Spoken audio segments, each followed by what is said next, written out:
Fisheries. I'm proposing substantial investments in the development of modern fishing harbors and fish landing centers. To start with, 5 major fishing harbors: Kochi, Chennai, Visakhapatnam, Paradeep, and Petua Ghat will be developed as hubs for economic activity. We will also develop inland fishing harbors and fish landing centers along the banks of rivers and waterways. Seaweed farming is an emerging sector with potential to transform the lives of coastal communities. It will provide large-scale employment and additional incomes. To promote seaweed farming and innovation, I propose a multi-purpose seaweed park to be established in Tamil Nadu. Migrant workers and laborers. We have launched the One Nation, One Ration Card scheme, through which beneficiaries can claim their rations anywhere in the country. Migrant workers in particular benefit from the scheme. Those staying away from their families can partially claim their ration where they are stationed, while their family in their native places can claim the rest. I'm happy to inform you that One Nation, One Ration Card plan is under implementation by 32 states and union territories, reaching about 69 crore beneficiaries. That's a total of 86% beneficiaries covered. The remaining 4 states and UTs will be integrated in the next few months. To further extend our efforts towards the unorganized labor force, migrant workers in particular, I propose to launch a portal that will collect relevant information on gig workers, building and construction workers, among others. This will help formulate health, housing, skill, insurance, credit, and food schemes for all migrant workers. We will conclude a process that began 20 years ago with the implementation of the 4 labor codes. For the first time globally, social security benefits will be extended to gig and platform workers.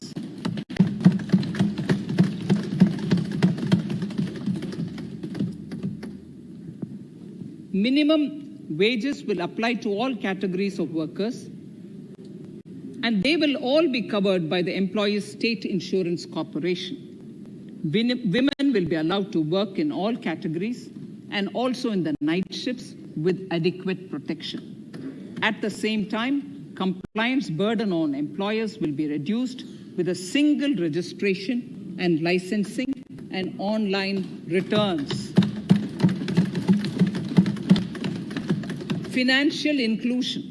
To further facilitate credit flow under the scheme of Stand Up India for the scheduled castes and scheduled tribes and also women, I propose to reduce the margin money requirement from 25% to 15% only,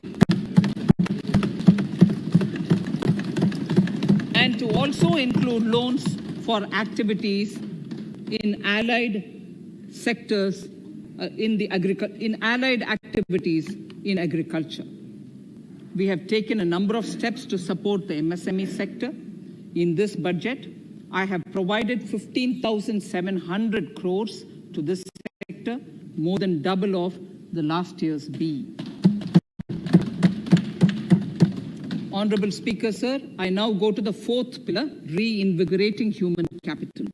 The National Education Policy announced recently has had good reception. In school education, more than 15,000 schools will be qualitatively strengthened to include all components of the National Education Policy. They shall emerge as exemplar schools in their regions, hand-holding and mentoring other schools to achieve the ideals of policy. 100 new Sainik schools will be set up in partnership with NGOs, private schools, and states. Higher education. In Budget 2019-20, I had mentioned about the setting up of a higher education commission in India. We would be introducing the legislation this year to implement the same. It will be an umbrella body having 4 separate vehicles for standard setting, accreditation, regulation, and funding. Many of our cities have various institutions, universities, and colleges supported by the Government of India. Hyderabad, for example, has about 40 major institutions. In 9 such cities, we will create a formal umbrella structure so that these institutions can have better synergy while also retaining their internal autonomy. A GLUE grant will be set aside for this purpose. For accessible higher education in Ladakh, I propose to set up a central university in Leh.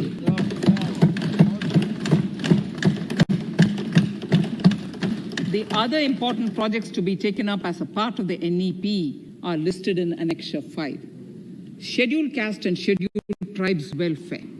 We have set ourselves a target of establishing 750 Eklavya model residential schools in our tribal areas. I propose to increase the unit cost of each such school from 20 crores, which is what it is now, to 38 crores, and for hilly and difficult areas to 48 crores. This would help creating robust infrastructure facilities for our tribal students. We have revamped the post-metric scholarship scheme for the welfare of scheduled caste students. I have also enhanced the central assistance in this regard. We are allotting 35,219 crores for 6 years till 25-26 to benefit 4 crores scheduled caste students. Skilling. In 2016, we had launched the National Apprenticeship Promotion Scheme. The government proposes to amend the Apprenticeship Act with the view to further enhancing apprenticeship opportunities for our youth. We will realign the existing scheme of National Apprenticeship Training Scheme for providing post-education apprenticeship, training of graduates and diploma holders in engineering. Over 3,000 crores will be provided for this purpose. An initiative is underway, Honorable Speaker, in partnership with the United Arab Emirates to benchmark skill qualifications, assessment, and certification, accompanied by the deployment of certified workforce. We also have a collaborative training inter-training program between India and Japan to facilitate transfer of Japanese industrial and vocational skills, techniques, and knowledge. We will take forward this initiative with many more countries also.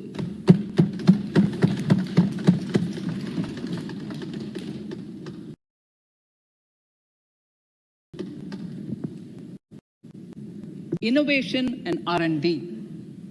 In my budget speech of 2019, I had announced the National Research Foundation. We have now worked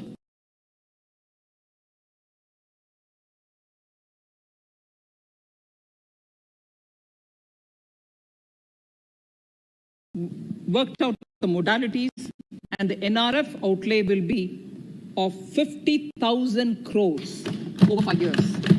It will ensure that the overall research ecosystem in the country is strengthened with focus on identified national priority thrust areas. There has been a manifold increase in digital payments in the recent past. To give a further boost to digital transactions, I earmarked 1,500 crores for a proposed scheme that will provide financial incentive to promote digital mode of payment. We will undertake a new initiative, National Language Translation Mission.